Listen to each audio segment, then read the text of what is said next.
When you first hear the names Meghan Markle and Prince Andrew in the same breath, it almost sounds unreal, like some wild tabloid mashup. But apparently, it's not fiction.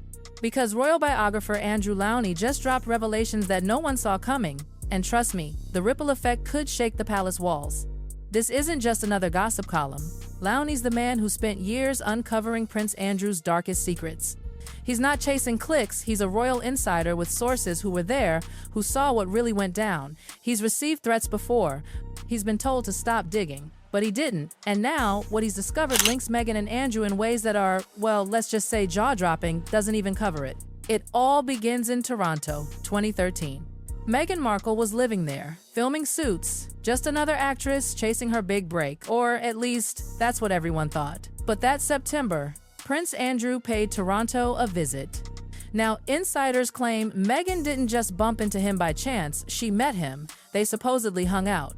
And though she didn't spend the night, she was reportedly living just 4 blocks from where Andrew stayed. 4 blocks. You can call that a coincidence, but doesn't it sound just a little too neat, too convenient? Especially for a meeting that was never mentioned publicly, never photographed, never admitted until now. And here's where it spirals. That Toronto moment wasn't isolated, it was just the first breadcrumb in a trail stretching across continents. Because next stop?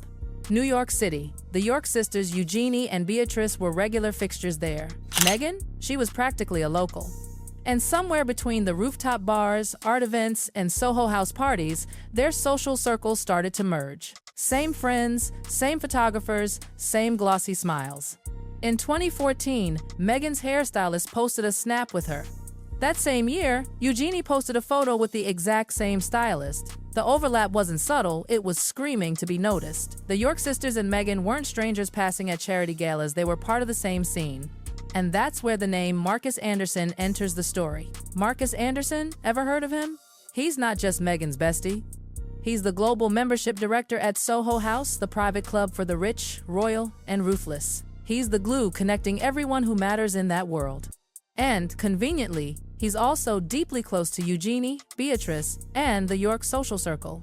And Soho House itself? That's not just a posh hangout, it's a network, a web, a place where billionaires, actors, royals, and power players mix without questions.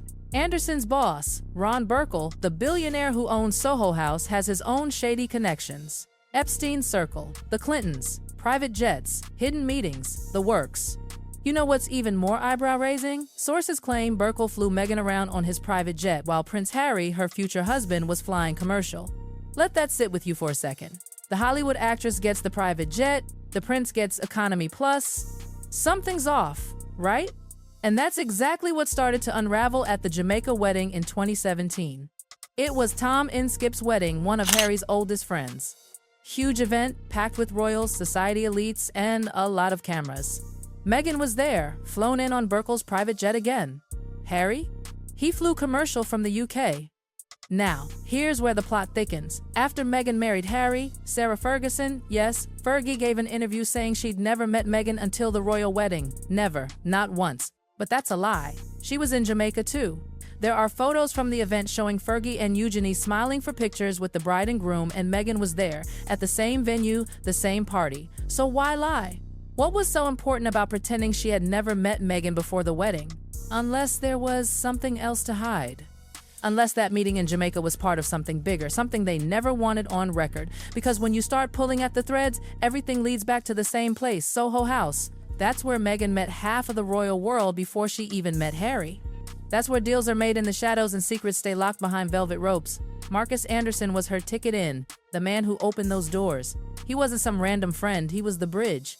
And he was already deeply connected to the York princesses. By the time Meghan came into the picture, Anderson had become one of the most powerful social connectors in London's elite scene. Nick Jones, the Soho House founder, even created a wine label in his honor called Lady A. That's not a friendly gesture, that's family status. And Anderson was everywhere with Meghan Paris, New York, London, always hovering close in photos, always at her side. When she moved to America, he was there too. When she got engaged, he was there. He's been there through every chapter, quietly watching it all unfold. Now here's where the story turns from elite gossip to potential legal nightmare. David Boies, the lawyer who represented Virginia Giuffre in her case against Prince Andrew, wanted to depose Meghan Markle herself. You don't call a random celebrity to testify in a case like that without a reason. If he wanted her under oath, it's because he believed she had information that mattered. And Andrew Lownie pointed that out in his research, that you don't request a deposition unless the person is somehow connected to the story. So what exactly did Meghan know? How deep did her ties go with the Yorks, with Andrew, with the Soho network?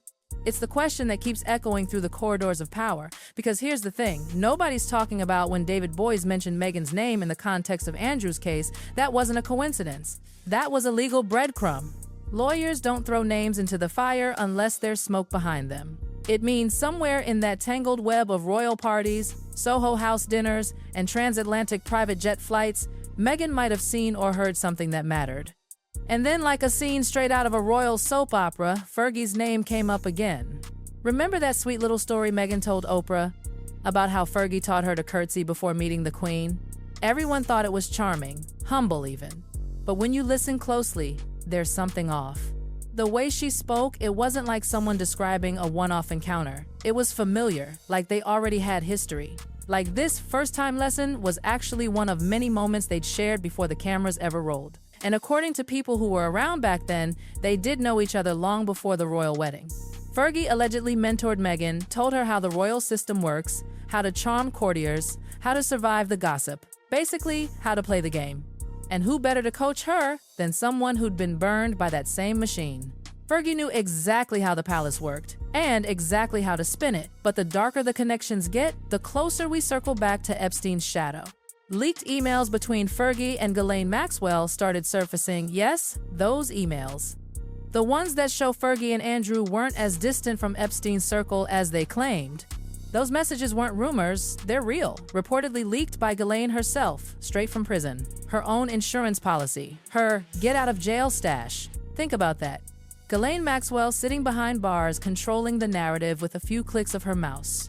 Every email she releases shifts, the spotlight keeps the pressure on Andrew while protecting others still in the game. And she's not done. There are supposedly thousands more messages. Thousands. Waiting to drop. Who knows whose names are buried in those threads? Meanwhile, inside the palace, tension's boiling over. Prince William is done pretending. He's sick of covering for Andrew. Behind closed doors, there have been shouting matches, William allegedly telling aides he won't protect Andrew's mistakes anymore. The king keeps deflecting responsibility. Parliament keeps avoiding it.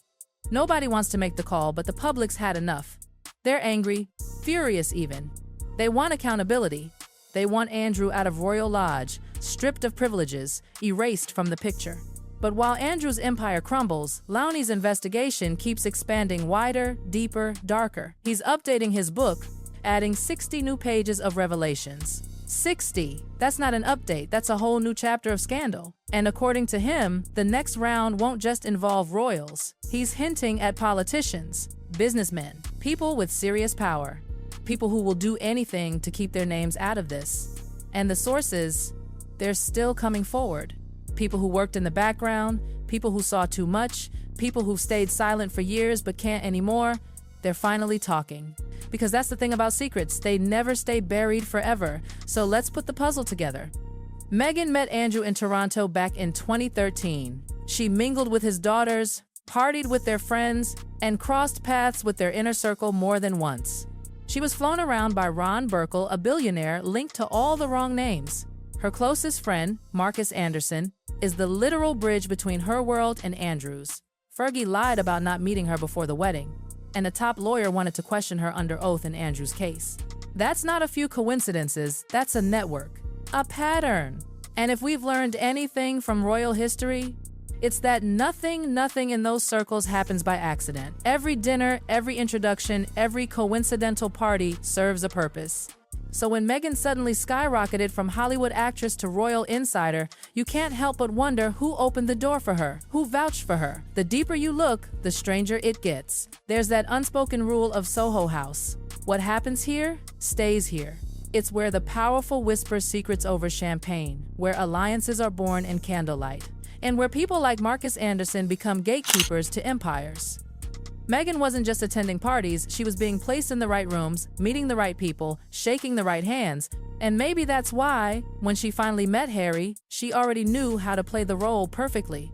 The curtsy, the charm, the timing, it wasn't luck, it was strategy. The kind you learn from someone like Fergie, the kind you sharpen inside places like Soho House. But every web has a weak thread, and that's where Andrew Lownie comes in. He's not finished yet, he's still digging, and every time he finds something, the palace panics. Because what if Meghan wasn't just a bystander in this story? What if she knew more than anyone realized? What if those meetings, those shared circles, those private flights weren't random at all? And that's the quiet terror haunting the royals right now. Because as more emails leak and more names surface, the narrative they've built is cracking. Meghan's carefully curated image, Andrew's desperate denials, Fergie's half-truths, all of it starting to look like one long performance. Even now, sources close to Lownie claim he's sitting on evidence that could connect threads nobody dared to connect before. Political figures, high-profile friends, billionaires who suddenly went silent. And when that new edition of his book drops, it could expose them all. So where does that leave Meghan? She's built an empire out of reinvention. But this is the kind of story that doesn't fade. The kind that lingers in whispers, resurfaces every few months, and keeps people asking the same burning question. Was Meghan Markle simply in the wrong place at the wrong time? Or did she know exactly what she was stepping into? Because whether you love her or loathe her, you can't deny the pattern. From Toronto to New York, London to Montecito, the same faces, the same names, the same whispers follow her. Marcus Anderson, Ron Burkle, Fergie, Andrew, Epstein's shadow always somewhere nearby. And the royals? They're terrified of what's next. Because every time another leak drops, every time another connection surfaces, it's not just Andrew's reputation on the line anymore, it's the monarchy's. And the truth, the one they've been trying to smother for years, is slipping through the cracks. So yes, Meghan Markle and Prince Andrew. Two names that should have never belonged in the same sentence. But here we are, watching the story unfold, piece by piece, email by email, lie by lie. And according to those who've seen what's still to come, we're only at the beginning. So the next time someone says it's all just coincidence, remember this: coincidences don't lie, people do. And when the truth finally explodes, it won't just rewrite Meghan's story, it'll rewrite the royal family's legacy forever.